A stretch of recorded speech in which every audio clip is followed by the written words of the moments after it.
மெட்ராஸ்க்கு யார் சொந்தக்காரங்க? இங்க பொறந்தவங்க மட்டுமா? இல்ல. இங்க வந்து வாழ்ந்த ஒவ்வொருத்தரும். ஒரு காலத்துல மதராசப்பட்டினம். இன்னைக்கு உலகம் அறியும் சென்னை.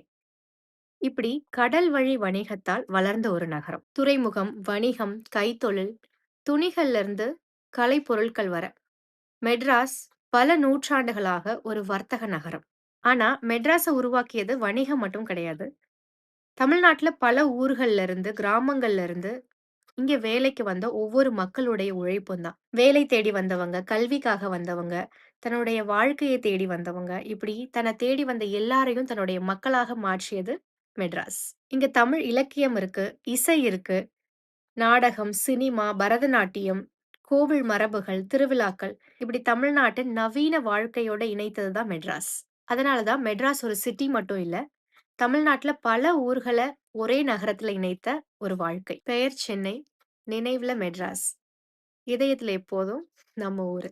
ஹேப்பி மெட்ராஸ் டே!